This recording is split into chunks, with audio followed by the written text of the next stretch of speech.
Another policy point, municipal preemption. Many states in the U.S. right now have a municipal preemption clause in a state statute. And the idea is that companies have been pushing for this very hard, state by state across the U.S., saying, well, if you allow cities to not allow testing, they're going to forbid testing. The reality is that right now, cities have no defense against companies coming in and testing if the state decides it's okay. And how's that working out for San Francisco, where we're seeing a ton of disruption of both traffic and emergency responders? That's a problem, and San Francisco can't do anything about it because they have a state-level municipal preemption clause. Those clauses take away localities' ability to regulate their own streets, to regulate the unique and special circumstances that they have in their locality, and that's turning out to be a real problem. Now, this is not an all-or-nothing thing. The discussion is always, well, if we give them one bit of control, they're just going to ban us. Well, you don't have to do that. There's a middle ground here. You could say that cities and municipalities can regulate or restrict operations responsive to specific local conditions.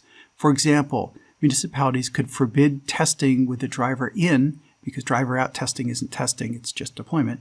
They could forbid testing with the driver in school zones during student transit times, near parades, near fires, near First Amendment events, near construction, and maybe forbid deployment in early cases during those, because those are pretty chaotic.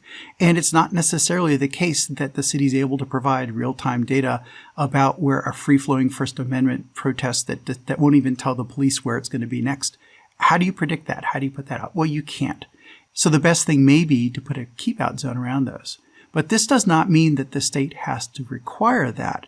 It means that the municipality should be given the flexibility to impose specific requirements in response to specific risks and hazards as needed to make sure things stay under control.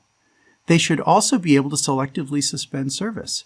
If a robotaxi runs over a fire hose or interferes with a firefighting scene, gets between firefighters and a burning car, for example, the firefighters should be able to ask the city to ban robotaxi operations anywhere near, within a couple blocks, say, of a fire response scene until that gets sorted out, and then roll it back. They should not be at the mercy of the state to make those decisions. It takes too long, and the states don't have the necessary local knowledge to be nimble and flexible and respond. The municipalities also need to be able to enforce their own traffic laws. There needs to be a way for the state to provide that a police officer can give a robotaxi a ticket for running a red light. In some states, that's not actually possible because the ticket is associated with a human driver. And if there's no human driver, there's no one to give a ticket to. And so those kind of things need to be cleaned up.